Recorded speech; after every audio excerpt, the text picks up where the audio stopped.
हाँ देखो, तो लास्ट क्लास में हमने स्टार्ट किए थे दैट इज थर्मोडायनामिक्स। ठीक है, तो चैप्टर हमने कौन सा स्टार्ट किया हुआ है? थर्मोडायनामिक्स। ठीक है, इसका फर्स्ट क्लास हमारा हो गया है। ठीक है, फर्स्ट क्लास मैंने आपको पढ़ के आने के लिए भी बोला था। अगर आप नहीं पढ़े होंगे तो अपना यूट्यूब पे ऑलरेडी पार्ट 1 अवेलेबल है। ठीक है, तो पार्ट 1 पक्का देखो, उसके बाद ही आपको पार्ट 2 समझेगा। ठीक है, आज हम लेंगे थर्मोडायनामिक्स का दूसरा क्लास। ठीक है, पार्ट 1 में सब लोग पढ़ के आए? अरे पढ़ के आए क्या थोड़ा बहुत? ठीक है, चलो शुरू के 5-10 मिनट हम लोग थोड़ा रिवाइज कर लेते हैं। हमारा चालू था chapter number 4 that is thermodynamics. ठीक है, ध्यान दो इधर। तो थर्मोडायनामिक्स के अंदर हमने सबसे पहले क्या पढ़ा? थर्मोडायनामिक्स की डेफिनेशन पढ़े थे। क्या पढ़े थे हम लोग? थर्मोडायनामिक्स की डेफिनेशन। थर्मोडायनामिक्स की डेफिनेशन क्या बोले थे बताइए? क्या बोले थे thermodynamics? What do you mean by thermodynamics? Thermodynamics is a branch of physics deals with the study of heat and temperature, है ना। ये पूरे चैप्टर के अंदर हम लोग क्या पढ़ने वाले हैं? हीट और टेम्परेचर को पढ़ने वाले हैं, बराबर है। उसके बाद हम लोग इंटरेक्शन देखने वाले हैं, किसका? हीट और अदर फॉर्म ऑफ एनर्जी में कौन होगा? That is work. So this is the first definition of what? Thermodynamics. Thermodynamics का ये डेफिनेशन है, बराबर है। उसके बाद हम थर्मोडायनामिक्स का डेफिनेशन देखने के बाद हमने क्या देखा? क्या देखा उसके बाद? इंपॉर्टेंट पार्ट क्या बताया था मैंने? जीरो लॉ ऑफ थर्मोडायनामिक्स पढ़ना था हमें क्या पढ़ना था? जीरो लॉ ऑफ थर्मोडायनामिक्स, बराबर है। लेकिन जीरो लॉ ऑफ थर्मोडायनामिक्स अगर अपने को समझना है, ये बराबर है? अरे सही है क्या? ये समझने के लिए हमें क्या समझना पड़ता? थर्मल इक्विलिब्रियम, जो कि यहाँ पे थे ना, पार्ट 1 में हमने पढ़ा है। ठीक, देखो तो थर्मल इक्विलिब्रियम क्या होता है? क्या बोले थे थर्मल इक्विलिब्रियम? क्या लिखा हुआ है देखो, when two objects are at a same temperature. मान के लो दो ऑब्जेक्ट है, दोनों का टेम्परेचर कैसा है? सेम है। तो जब कभी भी दो ऑब्जेक्ट का टेम्परेचर सेम होता है, तब वो दोनों ऑब्जेक्ट काय में है बोले जाते हैं? That is called in a thermal equilibrium. दोनों काय में रहेंगे? थर्मल इक्विलिब्रियम में रहेंगे, बराबर है। अब बात आती है, ये थर्मल इक्विलिब्रियम जो कॉन्सेप्ट है, ये कहां यूज हो रहा है? कहां यूज हो रहा है? कहां यूज हो रहा है? Zero law of thermodynamics. कहां यूज हो रहा है? Zero law of thermodynamics. ठीक है, तो इंपॉर्टेंट क्वेश्चन कौन सा है अभी तक चैप्टर नंबर 4 में? State the zero law of thermodynamics. ठीक है, उसका क्या लिखना होता है आपको? स्टेटमेंट। क्या बोलता है जीरो लॉ ऑफ थर्मोडायनामिक्स? बताओ। If two systems are in thermal equilibrium with the third system, then they are also in a thermal equilibrium. वो भी क्या में रहते हैं? थर्मल इक्विलिब्रियम में रहते हैं। अरे सही है क्या? समझ में आया क्या सबको? अच्छा, मुझे बताओ ये zero law of thermodynamics use कहां होता है? कहां यूज होता है बेटा? It is use to measure the temperature, है ना, जिसका हमने एक एग्जाम्पल भी पढ़े थे। क्या एग्जाम्पल पढ़े थे बताओ? हमने क्या किए थे? एक थर्मस फ्लास्क लिए थे, जिसके अंदर क्या डाले थे? गर्म पानी डाले थे, और उसके अंदर क्या डुबाए थे बेटा?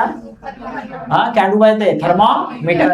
तो वहां कौन सा लॉ का यूज हो रहा था? That is zero law of thermodynamics. कोई डाउट किसी को? किसी को कोई डाउट है यहां तक? ठीक है, क्लास हमेशा याद रखनी कि अभी एकदम टाइम टू टाइम चल रहा है सब कुछ। आप लेट होंगे, आप ही का नुकसान है। कल से आने नहीं दूंगा अगर मैं एक बार स्टार्ट हो गया तो, बात याद रखना आप लोग। ठीक है, बिल्कुल लेट नहीं होना है। ठीक है, चलो आगे बढ़ते हैं। तो यहां तक सबको क्लियर है? ठीक है, जब कभी भी आप अगला क्लास पढ़ रहे हो तो पिछला क्लास रिवाइज करके आने का, तो ही अगला क्लास अपने को समझता। जो लोग एब्सेंट है उन लोगों के लिए फर्स्ट क्लास का यूट्यूब पे वीडियो अवेलेबल है। पूरा 1 घंटे 22 मिनट का वीडियो है वो पूरा, जाके घर देख लो। जिनका कितने लोग नहीं आए थे फर्स्ट क्लास में, हाथ खड़े करो। देखा क्या आपने वीडियो? देखा? आज देखती क्यों? हाँ, उधर और कौन एब्सेंट है उधर? बढ़िया, मस्त एब्सेंट रहते। चलो ऐसे ही करो, ठीक है ना। देखे क्या वीडियो? देख के आए तुम लोग? हाँ, कितने लोग देख के आए? जो एब्सेंट है उनमें से 2 लोग खाली, बाकी लोग बने रहो। ठीक है, ध्यान दो। इंटरनल एनर्जी, नेक्स्ट टॉपिक क्या है अपना? Internal energy. हालांकि ये टॉपिक हम कहां पढ़े रहे? इंटरनल एनर्जी हमने ये टॉपिक कहां पढ़ा हुआ है? केटीजी के अंदर पढ़ा हुआ है। अरे सही है ना। चलो फिर से एक बार कर लेते हैं हम लोग। हाँ, हम पढ़ रहे टॉपिक का नाम है that is called internal energy. ठीक है, अब बात करेंगे इंटरनल एनर्जी जो है ये क्या होता है? तो इसके लिए हमें क्या करना है, एक लेना है कंटेनर, एक क्या लेंगे हम लोग, कंटेनर ले लेंगे, ठीक है। मान के लो ये कंटेनर है ऐसा कुछ, ठीक है, और इस कंटेनर के अंदर बहुत सारी गैस मॉलिक्यूल्स है, ठीक है। ये गैस मॉलिक्यूल्स क्या करेंगे, क्या करेंगे, सपोज मान के लो ये एक गैस मॉलिक्यूल है, ये क्या करेंगे, रैंडम मोशन करेंगे, ठीक है ना। ये मॉलिक्यूल सपोज इधर जा सकता है, ठीक है, दूसरा एक मॉलिक्यूल है ये इधर आ सकता है, ये एक मॉलिक्यूल है ये इधर जा सकता है ना। कंटेनर के अंदर जितने भी मॉलिक्यूल रहेंगे, गैस के मॉलिक्यूल हमेशा कौन सा मोशन करते हैं, रैंडमनेस में होता है। कुछ मॉलिक्यूल एक साइड जाते हैं, कुछ दूसरे साइड जाते हैं, ऐसा कुछ मोशन करेंगे, बराबर है। तो इनके पास कौन सी एनर्जी होती है, इनके पास कौन सी एनर्जी होती है, इंटरनल एनर्जी। क्या डेफिनेशन लिखते हैं इंटरनल एनर्जी की, बताओ।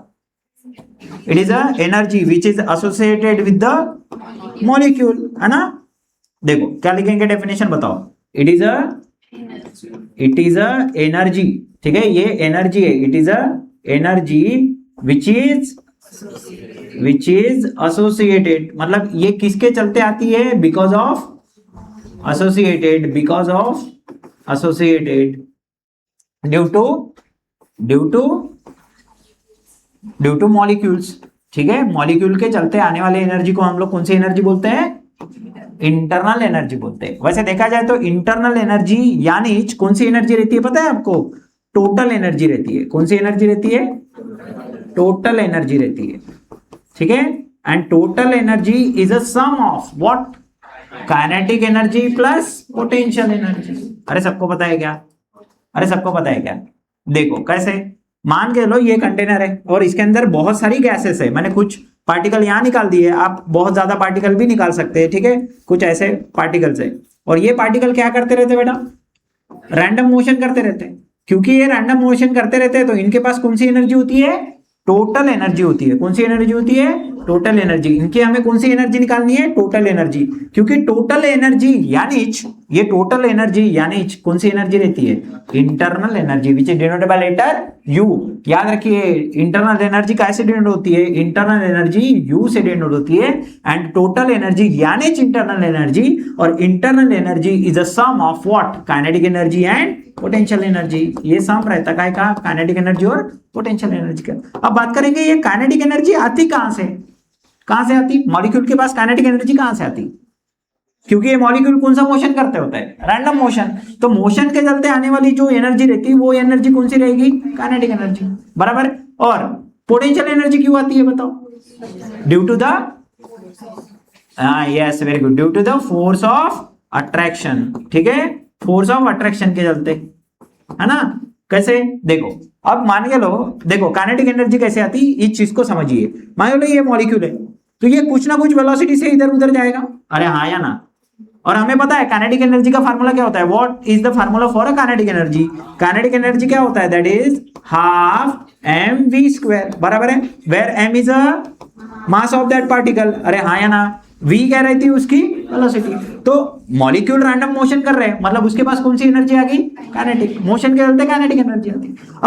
अब मुझे बताओ, आपने ग्रेविटेशन का लॉ भी पढ़ा है कि नहीं। मान के लो ये एक मॉलिक्यूल है, मान के लो ये एक मॉलिक्यूल है, ये दूसरा मॉलिक्यूल है, इन दोनों के बीच में फोर्स ऑफ अट्रैक्शन होता है नहीं होता है, होता है नहीं होता है, होता है। तो उसके चलते जो एनर्जी आती है वो कौन सी एनर्जी आती है, पोटेंशियल एनर्जी। कौन सी एनर्जी आती है, पोटेंशियल एनर्जी। और जब काइनेटिक एनर्जी के अंदर पोटेंशियल एनर्जी ऐड हो जाएगी तो कौन सी एनर्जी निकलेगी, दैट इज टोटल एनर्जी निकलेगी।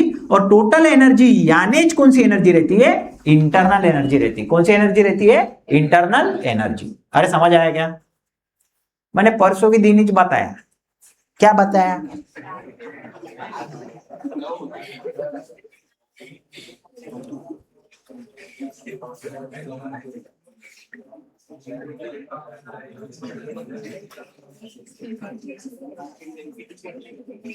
तुम लोग मुझे भूल गए क्या, या मेरी आदत भूल गए, आदत भूल गए। आदत कैसे, देखो यूट्यूब पे सब जाता है, फिर बोलने का नहीं, नाम के साथ जाएगा, अच्छा लगेगा क्या, नहीं ना। आदत ये है कि अपनी क्लास जो होती है वो कैसी चलती है, टाइम पे चलती है ना। 9 o'clock बोला तो क्लॉक ही होता है, पता है ना। कल से जो टाइम पे नहीं आएंगे वो कहां रहेंगे, बाहर रहेंगे, दरवाजा बंद कर दिया जाएगा, गॉट इट? समझा? आदि आज कम से कम 20 बच्चे लेट आए हैं। कितने लोग लेट आए? कल बाहर रहेंगे 20 के 20 अगर लेट आए तो। ठीक है, 5-10 मिनट पहले ही आ जाना है, इधर खड़े हो जाना है 5-10 मिनट। समझ आ रहा है? घर से निकलने वो तुम्हारी इसमें कुछ गलती नहीं है, हाँ तुम्हारी नहीं है गलती, लेकिन तुम टाइम पे आ जाओ। अभी क्लास किसकी शुरू है? हाँ, तो समझ जाने का टाइम पे आता करके। समझ में आया? हाँ, मेरे को आदत ही नहीं है वो, मैं हर जगह वैसे ही हूँ। कॉलेज में भी मैं टाइम पे ही पहुंचता, टाइम पे ही क्लास लेता। तुमको पता है, बस मैं एक ही जगह आज तक हाँ लेट गया। वो यूट्यूब पे नहीं बोलना है, आगे बढ़ते हैं। ठीक है, तो internal energy is a sum of kinetic energy and potential energy. Kinetic energy क्यों आती है? Because of motion of the particle. और पोटेंशियल एनर्जी क्यों आती है? Due to the force of attraction. बराबर है? लेकिन आपको पता है, जब कभी भी हमने काइनेटिक एनर्जी जब पढ़े थे, kinetic energy of gases 3rd chapter जब पढ़े थे, हमने जो भी गैस ली थी वो रियल गैस ली थी कि आइडियल गैस ली थी? तो थर्मोडायनेमिक स्टडी के लिए भी हमें कौन सी गैस लेनी है? आइडियल गैस ही लेनी है। क्यों? रियल गैस क्यों नहीं लेते बताओ बरा? क्योंकि उसमें रैंडमनेस बहुत ज्यादा होती है, तो उसको स्टडी करना बहुत आसान चीज नहीं है। ये मैंने बताया था आपको, सही है? इसलिए आप जब चैप्टर नंबर 3 पढ़ोगे, that is kinetic theory of gases, या चैप्टर नंबर 4 पढ़ोगे, तो आपको कौन सी गैस लेनी है? आइडियल गैस ही लेनी है। कौन सी गैस लेनी है? Ideal gas. बराबर है? ये दोनों चैप्टर रिलेटेड टू गैस है। Second chapter related to fluid है, रिलेटेड टू फ्लूइड। लेकिन फ्लूइड का मतलब खाली लिक्विड नहीं होता है, लिक्विड के साथ गैस भी होता है। होता है नहीं होता है? पढ़ाया था मैंने। ठीक है, तो याद रखिए, यहां पे भी हम जब गैस लेंगे तो कौन से गैस की बात करेंगे? दैट इज आइडियल गैस की। कौन से गैस की बात करेंगे? आइडियल गैस की बात करेंगे। ठीक है, आइडियल गैस की बात करेंगे। तो अब जब मैं आइडियल गैस ले रहा हूं, तो यहां पे इसकी इंटरनल एनर्जी कितनी रहती? बताओ, आइडियल गैस की इंटरनल एनर्जी कितनी रहती? What is internal energy? It is a sum of kinetic and potential energy. तो आइडियल गैस में इंटरनल एनर्जी कितनी रहती? खाली कितनी रहती? काइनेटिक एनर्जी के बराबर। वाई? क्योंकि पोटेंशियल एनर्जी कितनी रहती है आइडियल गैस के लिए? आइडियल गैस के लिए कितनी होती है? 0। ये एमसीक्यू में भी क्वेश्चन आया था। अरे है कि नहीं? जो गैस के पास, जो आइडियल गैस के पास जो एनर्जी, इंटरनल एनर्जी होती है, वो खाली काइनेटिक एनर्जी होती है। पोटेंशियल एनर्जी कितनी होती है? 0। क्योंकि फोर्स ऑफ अट्रैक्शन हम लोग कितना लेते हैं आइडियल गैस के लिए? अबे कितना लेते हैं? 0 लेते हैं। अरे याद है क्या सबको? पोटेंशियल एनर्जी 0 लेंगे। कौन से गैस के लिए? आइडियल गैस के लिए। क्यों? क्योंकि फोर्स ऑफ अट्रैक्शन कितना रहता बोले हमने? 0 रहता। कौन से गैस का? आइडियल गैस का। तो पोटेंशियल एनर्जी कितनी हो जाएगी?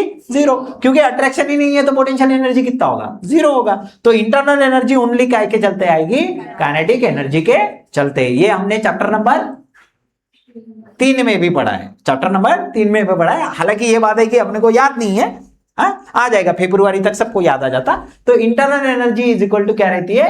काइनेटिक एनर्जी रहती है for a ideal gas. For a real gas, for a real gas, internal energy is a sum of kinetic energy plus potential energy. लेकिन हम लोग रियल गैस का स्टडी करने वाले, क्योंकि रियल गैस को पढ़ना आसान नहीं है, तो हम लोग कौन सी गैस को पढ़ेंगे? खाली आइडियल गैस को। चाहे चैप्टर नंबर 3 हो या चैप्टर नंबर 4 क्यों ना हो, हम लोग कौन सी गैस लेंगे? Ideal gas. और आइडियल गैस की इंटरनल एनर्जी कितनी होती है? खाली काइनेटिक एनर्जी। खाली कौन सी होती है? Kinetic energy. चलो आगे बढ़ते। और एक टॉपिक पढ़ा है हमने। कौन सा टॉपिक पढ़े? याद करो बरा। क्या हमने सभी टाइप के गैस की इंटरनल एनर्जी निकाली है चैप्टर नंबर 3 में? हमने वहां पे यूज किया था law of equipartition of energy. क्या बोलता law of equipartition of energy? हाँ, क्या बोलता law of equipartition of energy? कि एखादे मॉलिक्यूल को आप जितनी भी एनर्जी दोगे, नेचर उसको क्या कर लेता? इक्वल पार्ट में डिवाइड कर लेता। और हर डिग्री ऑफ फ्रीडम के पीछे कितना देता बेटा? हाँ, हाफ केवीटी। चलो, कुछ लोग पढ़े, उनको फायदा हो रहा है। ठीक है, चलो देखो इधर। तो हम लोग क्या करेंगे? सबसे पहले काय के लिए कैलकुलेट करेंगे? मोनो एटॉमिक गैस के लिए। कौन सी एनर्जी निकालने की बात कर रहे हैं हम लोग? इंटरनल एनर्जी निकालने की बात कर रहे हैं। तो मोनो एटॉमिक गैस का सबसे पहले हमें क्या पता होना चाहिए? एग्जांपल, कौन सी गैस मोनो एटॉमिक होती है? मोनो का मतलब क्या होता है? मोनो का मतलब सिंगल, जिसमें सिंगल एटम होता है उस गैस को हम लोग कौन सी गैस बोलते हैं? Mono atomic gas. कौन सा एग्जांपल बताओ? हेलियम हो गया, आर्गन हो गया, ये सभी गैस कौन सी है? मोनो एटॉमिक है। तो मोनो एटॉमिक गैस का सबसे पहले हमें क्या निकालना पड़ता है? DOF यानी degree of freedom. Degree of freedom कैसे निकालेंगे? मान के लो ये वो एक गैस का पार्टिकल है जो कि मोनो एटॉमिक है, सिंगल एटम है। अब ये डिग्री ऑफ फ्रीडम कैसे निकालते हैं हम लोग? ये कैसा कैसा मोशन करेगा ये देखना पड़ता है अपने को। अरे हाँ या नहीं? तो ये क्या करता है? 3 एक्सिस के अलोंग ट्रेवल कर सकता, ट्रांसलेशनल मोशन कर सकता, अलोंग एक्स भी जा सकता, अलोंग जेड भी जा सकता। साथ में ये ट्रांसलेशनल मोशन के साथ कौन सा मोशन कर सकता? रोटेशनल, अलोंग एक्स भी घूम सकता, अलोंग वाई भी घूम सकता और अलोंग जेड भी घूम सकता है। बराबर है। और इसी के ऊपर से हमने क्या निकाल रहे थे? DOF यानी डिग्री ऑफ फ्रीडम। बराबर है। यहां पे आपको ने को कौन सा मोशन जीरो करना पड़ता? रोटेशनल मोशन जीरो करना पड़ता। क्यों? क्योंकि रेडियस बहुत ही छोटी रहती है। अरे याद है क्या पढ़ाया था ना रे बेटा? याद है? कहां पढ़ाए थे रे बेटा? हाँ, कहां पढ़ाए थे हमने ये सब? हाँ, KTG में, that is kinetic theory of gas. तो यहाँ पे खाली मोनो एटॉमिक के लिए कितना डिग्री ऑफ फ्रीडम होता है? 3। खाली कौन से मोशन लेना रहता?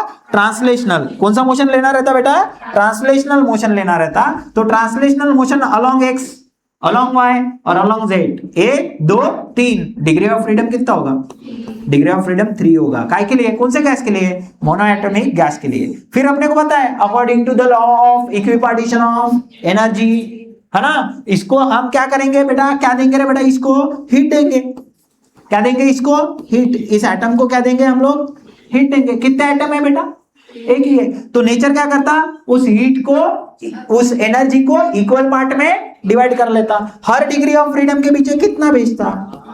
उसका फार्मूला रहता U is equal to F/2 kBT। This is according to कौन सा law? Law of equipartition of energy. कहां से आया बेटा? KTG से। कहां से आया? KTG से। पढ़ा है क्या हमने? हाँ। तो मुझे बताओ यहाँ फिर F यानी क्या? F यानी क्या रहता बेटा? Degree of freedom. तो F की वैल्यू अगर यहाँ पुट करेंगे तो इंटरनल एनर्जी की वैल्यू कितनी होगी? 3/2 kBT। हाँ, कितनी होगी? 3/2 kBT। ये कौन सी एनर्जी निकल गई बताओ बरा? Internal energy. इंटरनल एनर्जी यानी कौन सी एनर्जी? टोटल एनर्जी निकल गई। बराबर है। ये रहेगी टोटल एनर्जी 3/2 kBT। तो एक एक्सिस के अलोंग कितनी जाएगी? टोटल अगर 3/2 kBT है तो एक एक्सिस के अलोंग कितनी होगी? Half kBT। हाँ, इधर होगी हाफ kBT, इधर जाएगी हाफ kBT और इधर जाएगी हाफ kBT। यही रहेगा आपका कौन सा एनर्जी? इंटरनल एनर्जी फॉर कौन सा गैस? Monoatomic gas. क्या हम सेम डायटोमिक गैस के लिए कर सकते क्या? अरे हाँ ना बोल। कर सकते तो बोलो। फिर डायटोमिक का कैसे करेंगे बोलो?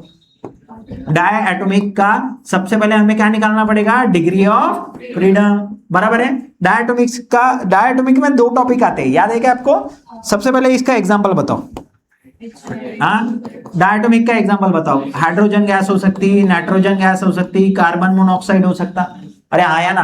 कितने एटम होने जरूरी है? इसमें हमने 2 केसेस पढ़े, याद है क्या आपको? कितने केसेस पढ़े थे? एक लिया था हमने रिजिड रोटेटर, हाँ, और दूसरे में क्या कंसीडर किए थे? Very good. कैसा दिखता है इसका डायग्राम? हाँ, डंबल जैसा। कैसा दिखता है? डंबल जैसा। चलो याद आ रहा है कुछ लोगों को।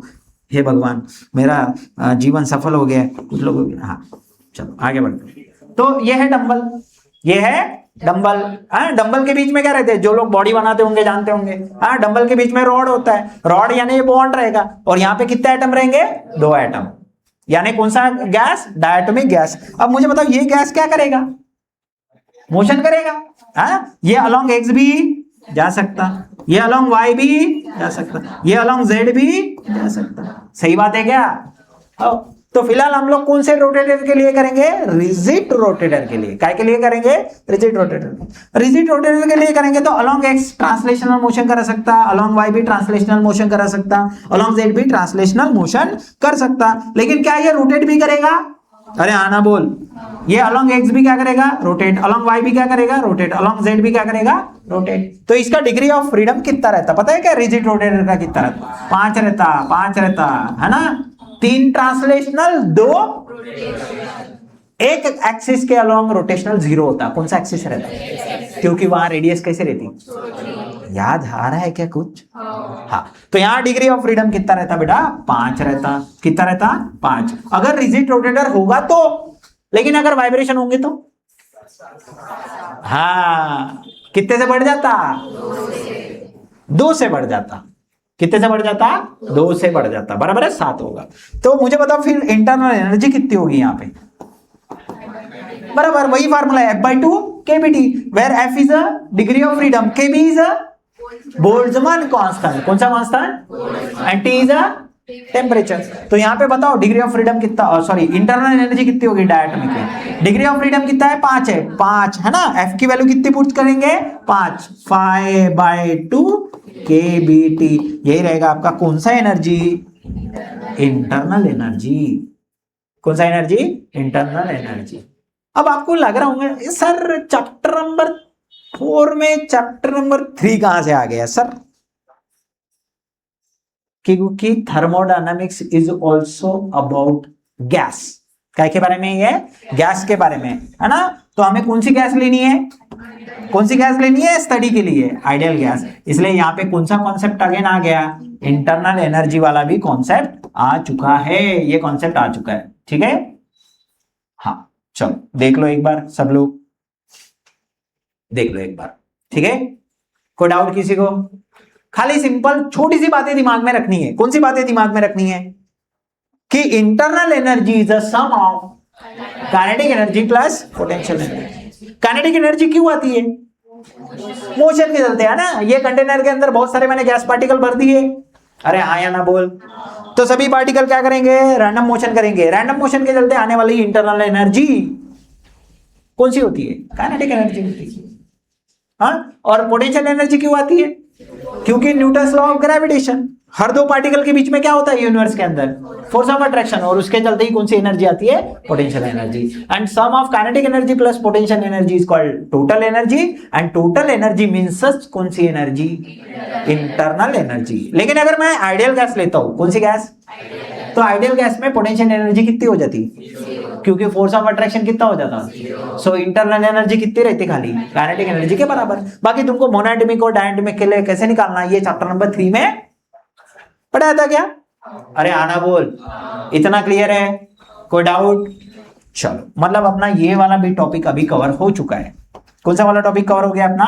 That is internal energy. यहां क्या लिखा है उसका टेंशन लेने की जरूरत नहीं है। टोटल समझ आ गया, ठीक है। यहां से कर लेना, आपने पूरा कर लेना यहां से, ठीक है। अभी मैं क्या करने वाला हूं ना, नोट्स नहीं भेजने वाला।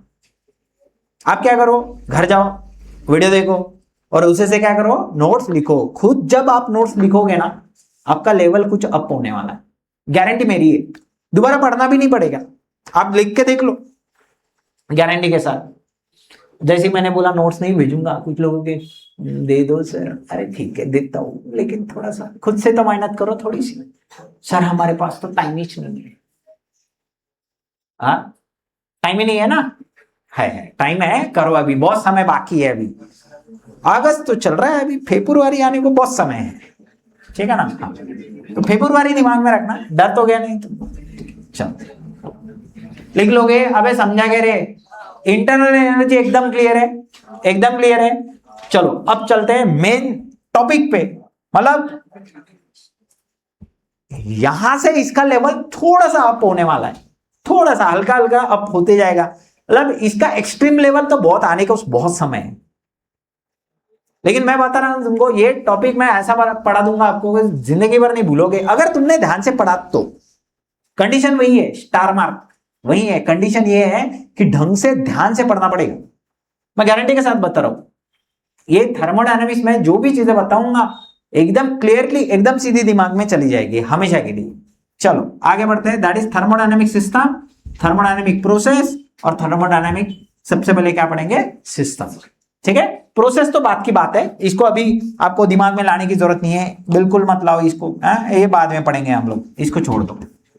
फिलहाल हम लोग काय की बात करेंगे, दैट इज थर्मोडायनेमिक सिस्टम की। हालांकि मैंने सिस्टम क्या रहता है ये समझाया था, वे क्या रहता समझाया था, सिस्टम यानी क्या रहता, क्या बोला था मैंने, सिस्टम यानी anything which is to be study. कौन सा स्टडी कर रहे हैं हम लोग, थर्मोडायनेमिक स्टडी।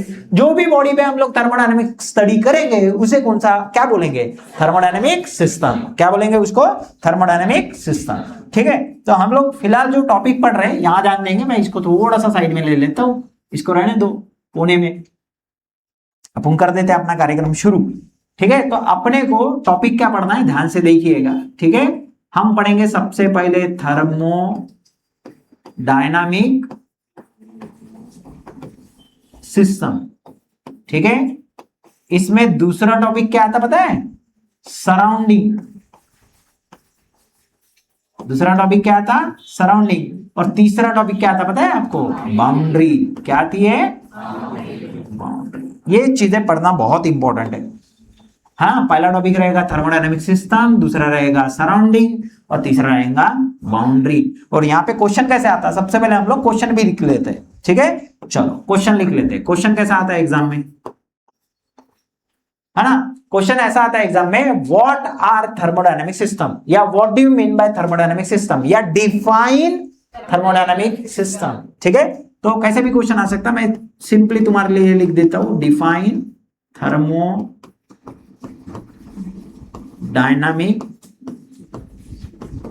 सिस्टम। कितने मार्क को आएगा ये, 1 मार्क को या 2 मार्क को, एक ही मार्क को आ सकता है। ठीक है, कितने मार्क को आ सकता है ये, फॉर 1 मार्क। ठीक है, इधर नहीं लिखेंगे, इधर लिख देते, this is for 1 mark only, 1 mark के लिए आएगा, बराबर। ठीक है, तो याद रखना इस तरीके का क्वेश्चन एग्जाम में आ सकता। ठीक है, तो इसका कैसा लिखना है, सबसे पहले ये समझिए थर्मोडायनेमिक सिस्टम क्या होता है। तो मैंने इसकी डेफिनेशन बताई, क्या डेफिनेशन बताई, आंसर में आपको ये नहीं लिखना है, डेफिनेशन में यहां बताने वाला हूं, दूसरी वाली आपको समझने के लिए क्या समझना है। ठीक है, तो यहां आपको खाली थर्मोडायनेमिक सिस्टम समझना है, तो उसकी डेफिनेशन क्या लिखेंगे, देखो, anything which is to be studied, है ना, ऐसी चीज जिसके हम लोग क्या करने वाले हैं, स्टडी करने वाले हैं। लेकिन कौन सी स्टडी, थर्मोडायनेमिक स्टडी। हम लोग क्या करेंगे, थर्मोडायनेमिक स्टडी करेंगे। फॉर एग्जांपल के तौर पे मान के चलो चाय का कप, है ना, चाय का कप ऐसा है। ठीक है, अब इसमें सपोज चाय है ना, इसमें सपोज क्या है, चाय भरी हुई है। ठीक है, और खाली अगर हमने किसको कंसीडर किया, खाली चाय को सिस्टम कंसीडर किया। देखो डिपेंड करता है हम किसको सिस्टम मानते हैं, अपने पे डिपेंड करता है। तो मान के चलो खाली मैंने चाय को सिस्टम बोला, तो ये रहेगी आपकी सिस्टम। ठीक है, उसके बाहर जो आपको एक लाइन नजर आ रही है, दैट इज वो कप, वो रहेगा आपका बाउंड्री। और उसके बाहर की जो दुनिया रहती है वो रहती है सराउंडिंग। वो क्या रहती है, सराउंडिंग। अब तुम बोलोगे सर ऐसा कैसे, वो कौन डिसाइड करेगा, कौन सिस्टम, कौन बाउंड्री, कौन सराउंडिंग, वो अपने पे डिपेंड करता, क्योंकि स्टडी कौन कर रहा, अपन। तो डिसाइड भी कौन करेगा, अपन ही डिसाइड करेंगे। समझ आ रहा है क्या, जैसे अगर मैंने बोला चलो यार नहीं, मैं ना कप के साथ साथ चाय के साथ साथ कप को भी क्या मान के चलता हूं, सिस्टम मान के चलता हूं, है ना। मान लो ये चाय का कप है, उसके अंदर आपका क्या है, चाय है, और चाय के कप के साथ साथ मैंने उसको क्या ले लिया, सिस्टम ले लिया। तो ये हो गया पूरा सिस्टम, चाय भी सिस्टम है और ये कप भी सिस्टम है। फिर मुझे निकालनी पड़ेगी बाउंड्री, क्या निकालनी पड़ेगी, तो याद रखिए boundary is an imaginary line. Boundary imaginary line है जो सेपरेट करता है, सॉरी हाँ, सेपरेट करता है किसको रे बेटा, सिस्टम और सराउंडिंग को। ये है वो बाउंड्री। ठीक है, ये एक्चुअली होती है क्या बेटा, अबे एक्चुअली रहती क्या, नहीं एक्चुअली होती नहीं है, एक वो इमेजिनरी लाइन है। फिर किसी के दिमाग में आ गया सर मग तुम्ही इथे कपला कसं काय बाउंड्री बोल रहे, तो मैंने क्या बोला, सबसे पहले सिस्टम कौन है वो डिसाइड कर लो। मेरे ऊपर डिपेंड है ना मैं किसको सिस्टम लूंगा, जिसकी मैं स्टडी करूंगा उसको मैं सिस्टम बोलूंगा, या फिर सिस्टम में किसे बोलूंगा, आगे मैं यहां डेफिनेशन भी लिखी हुई है। What is system, system is a group और collection of an object which form a unit, लिखा हुआ है यहां डेफिनेशन, देखेंगे हम लोग थोड़ी देर में, which is having ability to exchange the heat with the surrounding. System क्या रहता, सिस्टम एक ऐसी चीज होती है जो ग्रुप ऑफ ऑब्जेक्ट होता है या कलेक्शन ऑफ ऑब्जेक्ट होता है। जैसे यहां ऑब्जेक्ट कौन था, चाय, और यहां ऑब्जेक्ट कौन है, चाय और चाय का कप, ये ऑब्जेक्ट है। चाय और चाय का कप ऑब्जेक्ट होके दोनों को मिला के बना है यूनिट, दोनों को मिला के क्या बना है, यूनिट यानी सिंगल, और उसी को कहेंगे सिस्टम, उसी को क्या कहेंगे, सिस्टम। अब वो सिस्टम में एबिलिटी होती है, एबिलिटी यानी क्षमता, क्या होती है, काय की क्षमता होती है, हीट को एक्सचेंज करने की, किसके साथ, सराउंडिंग के साथ, सराउंडिंग के साथ। जैसे इस एग्जांपल में किसकी क्षमता हम देखेंगे, खाली चाय की, लेकिन इस एग्जांपल में चाय के साथ चाय का,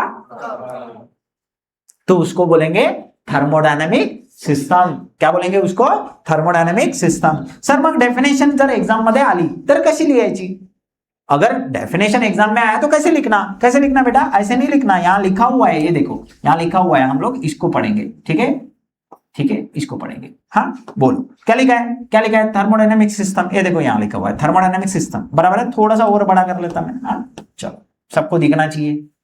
हाँ चलो देखो क्या लिखा है, थर्मोडायनेमिक सिस्टम क्या होता है, ये देखो थर्मोडायनेमिक सिस्टम का डेफिनेशन लिखा हुआ है। कितने मार्क के लिए आता है एग्जाम में, 1 मार्क के लिए आने का चांसेस है ना, फॉर 1 मार्क्स, ठीक है। कैसे लिखना बेटा, देखो बरा कैसे लिखना, thermodynamic system is a collection और a group of object that form a unit, है ना।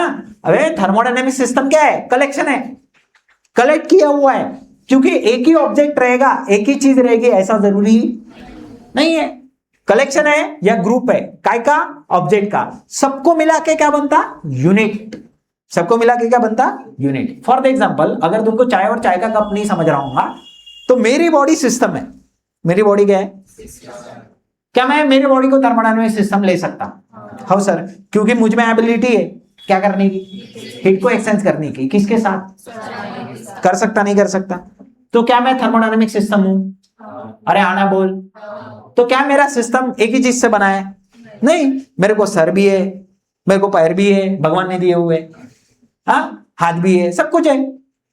इट मीन्स दैट बहुत सारी चीजों से बना है ना, असेंबल किया है, अब वो माँ बाप ने किया, भगवान ने किया, आई डोंट नो, लेकिन असेंबल किया हुआ है, तो ग्रुप ऑफ ऑब्जेक्ट है which form a unit and which is having ability to exchange the heat with the surrounding and that is what a thermodynamic system. ये देखो वही चीज लिखी है, thermodynamic system is a collection और a group of an object that can form a unit which may have ability, उसके पास ability रहती है क्या करने की, एक्सचेंज करने की, किसको, एनर्जी, एनर्जी यानी हमेशा कौन सी वाली, वो हीट की बात कर रहा बेटा, काय की बात कर रहा, हीट की। तो समझ में आएगा definition, What is the definition of thermodynamic system? Thermodynamic system is a collection or a group of a object which form a unit, है ना, कलेक्शन है या ग्रुप है, काय का, ऑब्जेक्ट का, जिससे क्या बनता है, यूनिट बनता है, और उसी को बोलते हैं थर्मोडायनेमिक सिस्टम, जिसकी एबिलिटी होती है हीट को एक्सचेंज करने की, किसके साथ, सराउंडिंग के साथ। क्या हम सेम डेफिनेशन यहां यूज कर सकते हैं, ये वही बात होगी ना, यहां लेके चलते हैं। अब देखो क्या मैं ऐसा बोल सकता हूं,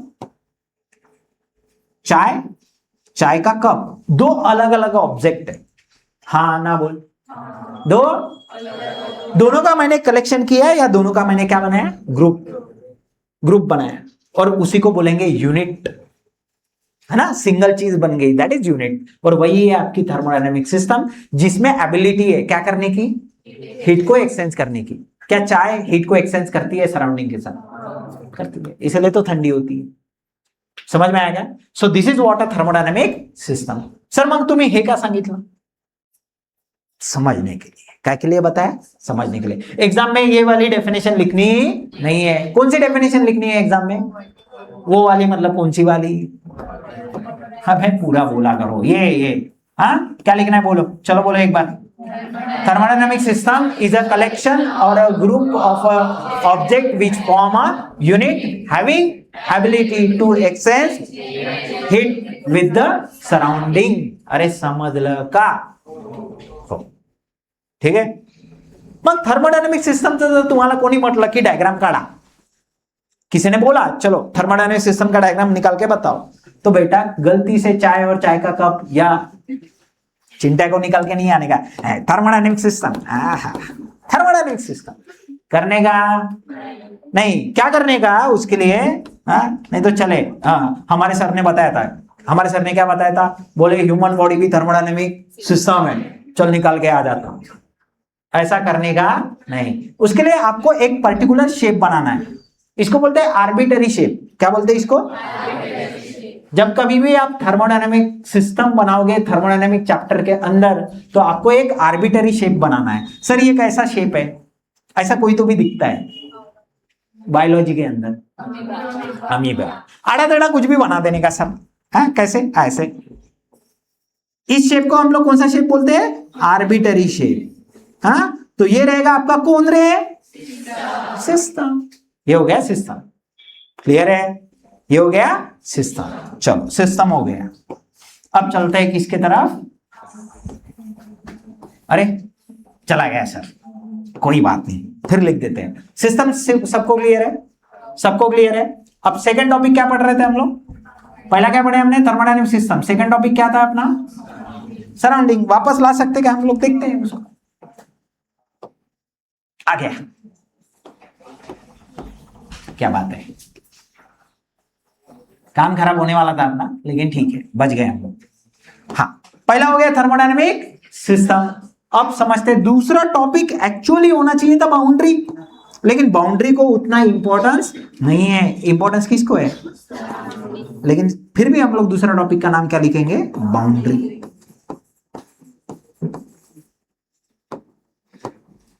लेकिन दूसरा टॉपिक पहले नहीं पढ़ेंगे. पहले कौन सा टॉपिक पढ़ेंगे?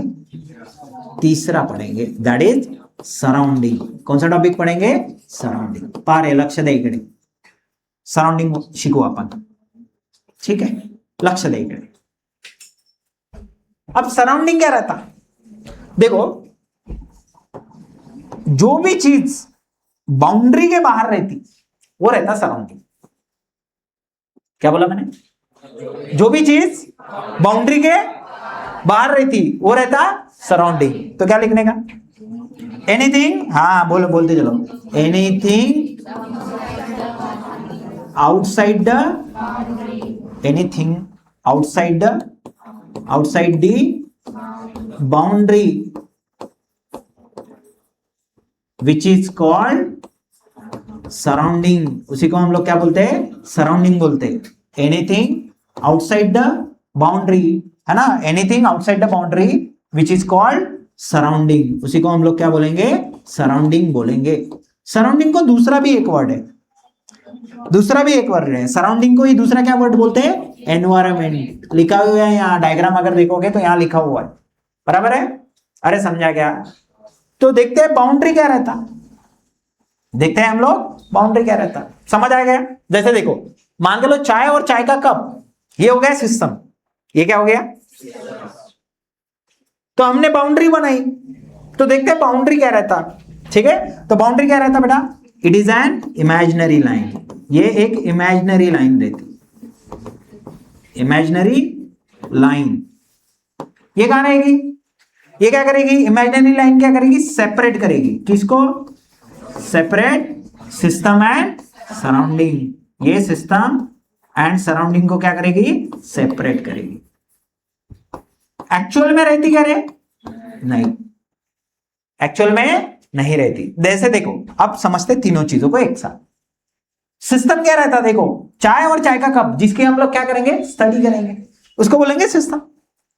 अब सिस्टम को सराउंडिंग से क्या करना है? सेपरेट. सिस्टम अलग होना चाहिए और सराउंडिंग अलग होना चाहिए, क्योंकि हीट जो एक्सचेंज होगी किसके और किसके बीच होगी? हीट एक्सचेंज किसके और किसके बीच होगी? सिस्टम और सराउंडिंग के बीच. तो सिस्टम को अगर सराउंडिंग से अलग करना है तो हमें क्या बनानी पड़ती? बाउंड्री. इसलिए बाउंड्री का डेफिनेशन देखिए. बाउंड्री का डेफिनेशन क्या है? It is a imaginary line. Actual में होती है क्या? नहीं. तो वो एक इमेजिनरी लाइन है जिसे मुझे निकालना है, और वो लाइन क्या करेगी, किसको अलग करेगी, सिस्टम और सराउंडिंग को। जैसे देखो ये सिस्टम है और इसके बाहर की दुनिया, बाउंड्री के बाहर की दुनिया सराउंडिंग है।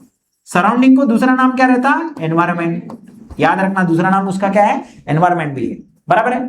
तो बाउंड्री क्या कर रही है, बाउंड्री क्या कर रही है बेटा, बाउंड्री क्या कर रही है, सिस्टम और सराउंडिंग को क्या कर रही है, सेपरेट कर रही है। ये सिस्टम, ये सराउंडिंग, समझ में आया, इसको क्या बोलते हैं, बाउंड्री बोलते हैं। तो यहां लिखा हुआ है बाउंड्री का डेफिनेशन, क्या बाउंड्री का डेफिनेशन क्या है, it is an imaginary line which separated the system and surrounding. जो सिस्टम को अलग कर देगा किससे, सराउंडिंग के, उसी को क्या बोलते हैं, बाउंड्री बोलते हैं।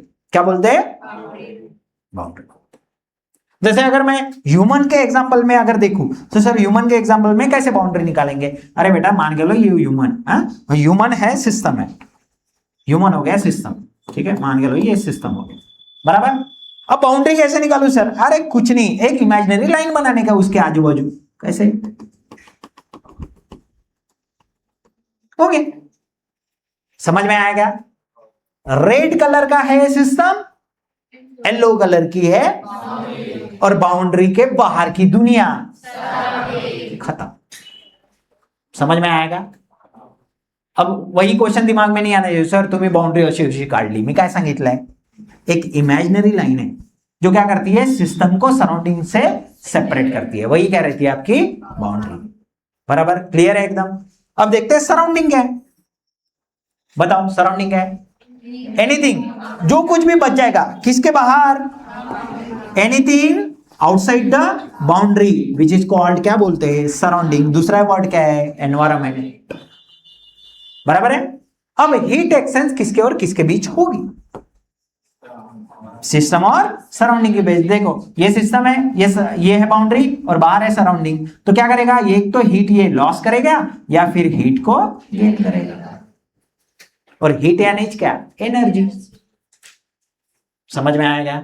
सेम चीज यहां नहीं होती क्या, मान के लो चाय कैसी है, गर्म है, तो इसका टेम्परेचर मान के लो कितना डिग्री है, 40 डिग्री सेंटीग्रेड है, और बाहर का टेम्परेचर सपोज 20 डिग्री सेंटीग्रेड। तो ये क्या करेगा, हीट को क्या करेगा बेटा, एक्सचेंज करेगा। अरे करेगा नहीं करेगा, अंदर की हीट कहां जाएगी, किया कि नहीं किया उसने, किया, समझ में आएगा।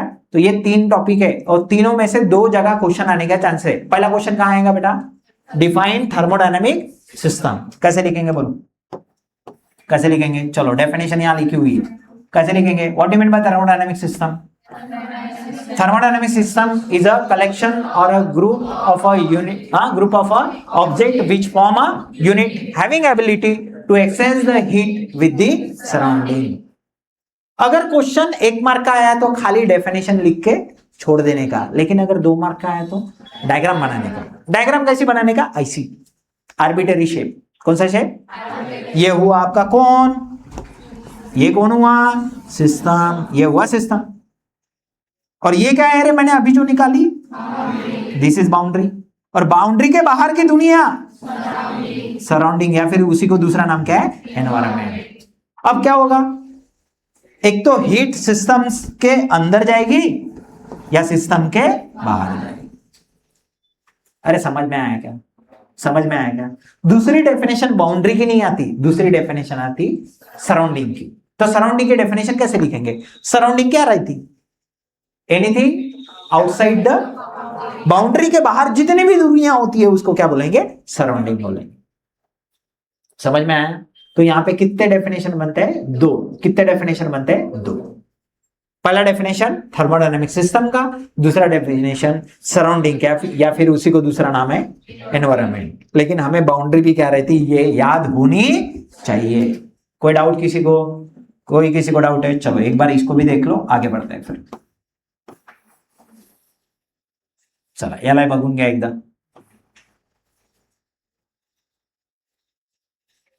ठीक है।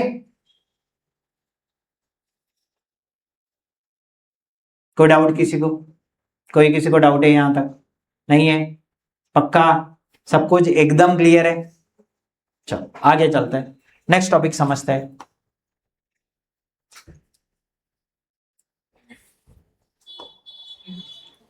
हाँ, अब ये जो सिस्टम होता है ना, अब तुम बोलेगे सर सिस्टम को थोड़ा सा और बता दो, गलती से हाथ लग गया, कोई बात नहीं,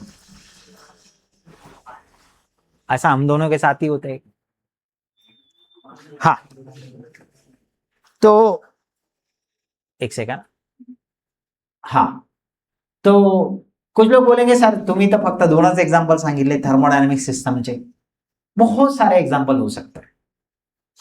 एग्जाम्पल के तौर पे ह्यूमन बॉडी भी हो सकता, और कौन कौन हीट एक्सचेंज करता, सोचो पूरा डे टू डे लाइफ में। क्या तुम्हारे घर का मोबाइल भी कर सकता है? बात तो सही है सर, जब मैं चार्जिंग पे लगाता हूं, हाँ, तो उसकी बैटरी क्या हो जाती है, गर्म हो जाती, लेकिन कुछ देर बाद ठंडी भी हो जाती, मतलब उसने हीट एक्सचेंज किया नहीं किया, सराउंडिंग के साथ किया। तो थर्मोडायनामिक सिस्टम आपका मोबाइल भी हो सकता है, बराबर। और कौन कर सकते हैं बताओ, तुम्हारे घर में बहुत सारी चीजें हैं, बताओ। गाड़ी भी बोल सकते हैं, गाड़ी का इंजन, हाँ, फ्रिज भी हो सकता है। सबसे पहले समझेंगे गाड़ी का इंजन कैसे करता है। मुझे बताओ, गाड़ी के इंजन के अंदर कंबशन होता है, क्या क्या कंबशन होता है, फ्यूल जलता है, हाँ है ना, फ्यूल जलता है, उससे क्या प्रोड्यूस होती है, हीट। क्या वो हीट बाहर आती है? हाँ सर, आती है, क्योंकि जब गाड़ी चलती है तो उसको आजू बाजू से क्या लगती है, हवा। उस हवा के चलते वो गाड़ी क्या हो जाती, ठंडी। एयर कूलिंग सिस्टम है वहां पे। कौन सा कूलिंग सिस्टम है? Air cooling. हालांकि जो रेसिंग बाइक्स आती है, जो स्पोर्ट्स बाइक होती है, उनमें लिक्विड कूलिंग सिस्टम भी होता है, पता है क्या आपको? उनमें कौन सा सिस्टम होता है? Liquid cooling system. रेडिएटर लगे आते हैं। अगर आप बड़ी सीसी की गाड़ियां अगर देखोगे, कुछ बॉयज को समझ लाऊंगा, गर्ल्स को जनरली उसमें इंटरेस्ट नहीं रहता तो उनको नहीं पता रहता, लेकिन बॉयज को पता है। रेडिएटर लगा रहता है, छोटा सा रेडिएटर होता है, वहां वाटर कूलिंग है, वाटर कूलिंग बोलेंगे, वहां होता है लिक्विड कूलिंग सिस्टम। भाई बराबर है क्या? कभी तुमने देखा क्या गाड़ी में पानी भरते हुए? भरते ना, वो काय के अंदर पानी भरते पता है? रेडिएटर के अंदर। क्यों भरते? ताकि इंजन को कैसा रखा जाए, ठंडा। तो जो कम सीसी की गाड़ियां होती है, 100-200 सीसी की जो गाड़ियां होती है, उनमें एयर कूलिंग सिस्टम होता है। लेकिन जो बड़ी सीसी की गाड़ियां होती है, जैसे 800-1000 सीसी के ऊपर अगर गाड़ी रहती है, सीसी क्या रहता? इंजन का साइज, इंजन कितना कैपेसिटी है उसकी, कितनी साइज है, क्यूबिक सेंटीमीटर जिसे कहते हैं हम लोग, बराबर है। तो जो बड़ी सीसी की गाड़ियां होती है उनमें वो चीज रहती है, वो छोड़ दो, अदर पार्ट है। लेकिन सिस्टम क्या रहता है वो समझ गया कि तुमको? गाड़ी का इंजन भी एक प्रकार का सिस्टम है, क्योंकि वो सराउंडिंग के साथ क्या करता है, हीट को एक्सचेंज करता है। और कौन बोला तुमने? रेफ्रिजरेटर। क्या रेफ्रिजरेटर भी ऐसे ही करता है? अरे आना बोल। हाँ। देखो ना, जो भी चीज आप रेफ्रिजरेटर के अंदर रखते हो वो क्या करता है, उस चीज को ठंडा कर लेता है। कैसे ठंडा करता है? जैसे मान के लो, ये आगे आएगा जब हम लोग इस चैप्टर का सेकंड पार्ट पढ़ेंगे, ठीक है। देखो ध्यान दो, मान के लो ये आपका फ्रिज है, तो जो भी चीज आप फ्रिज के अंदर रखोगे, मान के लो मैंने एक आधी चीज फ्रिज के अंदर रख दी, तो ये क्या करता है, फ्रिज क्या करता, उससे हीट को निकाल लेता और बाहर जाके छोड़ देता। अब तुमको लग रहा होगा सर हमें तो नहीं दिखाई देती। अरे बेटा, वो हीट बहुत कम होती है। या फिर अच्छे से अगर सोचा जाए, सर तुम्हें मानता है बरोबर है, चल मैं मान के चला सर, ये बॉडी है, यहां से उसने हीट निकाली और बाहर छोड़ दी, तो बाहर तो गरम गरम लगना चाहिए सर, बाहर यानी सराउंडिंग के अंदर हमें हॉटनेस महसूस होनी चाहिए, लेकिन जो नहीं होती। क्यों नहीं होती? क्योंकि सिस्टम बहुत छोटा है और सराउंडिंग बहुत। इतनी सी हीट अगर ऐड हो भी जाएगी छोटी सी, तो सराउंडिंग में कोई असर गिरने वाला नहीं है। तो रेफ्रिजरेटर भी अपने एक प्रकार का क्या है, सिस्टम है। कौन सा सिस्टम? Thermodynamic system. सर फिर बाउंड्री निकाल के बताओ। अबे इमेजिनरी लाइन, बाउंड्री। ये हो गया थर्मोडायनामिक सिस्टम, ये हो गई बाउंड्री, उसके बाहर की दुनिया सराउंडिंग। ये आगे आएगा जब इस चैप्टर का हम लोग पार्ट 2 पढ़ेंगे। और क्या चीज है अपने घर में? Air conditioner. एयर कंडीशनर भी ऐसी काम करता ना। क्या करता? ये देखो, इसमें 2 यूनिट होते हैं। अपने यहां जो क्लास में लगी है, ये स्प्लिट अप टाइप एसी है, इसको स्प्लिट एसी कहते हैं। इसमें 2 यूनिट होते हैं, एक होता है इंडोर, एक होता है।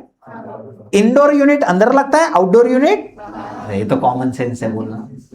इंडोर यूनिट अंदर है, तो इसका काम क्या है? अंदर में कौन सी हवा फेंकना? ठंडी। और यहाँ की गर्म हवा कहां जाके छोड़ना? जब आप आउटडोर यूनिट के बाहर खड़े होते हो, क्या वहां आपको गर्म हवा आती हुई दिखती है? तो क्या ये सिस्टम भी हीट को एक्सचेंज कर रहा सराउंडिंग के साथ? तो ये हो गया आपका थर्मोडायनेमिक सिस्टम। ये क्या हुआ? Thermodynamic system. सर खाली इंडोर यूनिट थर्मोडायनेमिक सिस्टम है क्या? नहीं, ग्रुप ऑफ एन ऑब्जेक्ट। याद आ रहा है क्या? डेफिनेशन याद रखिए, basic concept should be clear, basic concept clear होने चाहिए अपने। ये भी थर्मोडायनेमिक सिस्टम है, ये जो पाइप गई है वो भी थर्मोडायनेमिक सिस्टम है, और जो बाहर आउटडोर में यूनिट लगा है वो भी थर्मोडायनेमिक सिस्टम ही है। तो सर बाउंड्री क्या है? बाउंड्री क्या है? इमेजिनरी बाउंड्री क्या है? और उस इमेजिनरी लाइन के बाहर जितनी भी दुनिया है वो क्या है? आपकी सराउंडिंग है। आई थिंक आपको ये जो थर्मोडायनेमिक सिस्टम है वो बहुत अच्छे से समझ गया होगा। ठीक है, कोई डाउट इसमें? कल ये पूरा अच्छे से पढ़ के आना। कल हम इससे आगे बढ़ने वाले हैं, हम देखने वाले हैं थर्मोडायनेमिक सिस्टम के टाइप्स। ठीक है, कितने टाइप का होता है थर्मोडायनेमिक सिस्टम? 3 टाइप का होता है। कितने टाइप का होता है? 3 टाइप का। ठीक है, चलो आगे आएगा, देख लेते हैं एक बार लगे तो। ये देखो, ये होता है थर्मोडायनेमिक सिस्टम। ये जो सिस्टम होते हैं ना थर्मोडायनेमिक सिस्टम, ये भी 3 पार्ट में डिवाइड होते हैं। कितने पार्ट में डिवाइड होते हैं? 3। पहला पार्ट कौन सा है बेटा? ओपन सिस्टम होता है। दूसरा कौन सा होता है? Close system. थर्ड कौन सा आता है? Isolated system. सो हम देखेंगे कल इसको एकदम डिटेल में समझेंगे, फिर आगे का पढ़ेंगे। ठीक है, चलो मिलते हैं कल के क्लास में।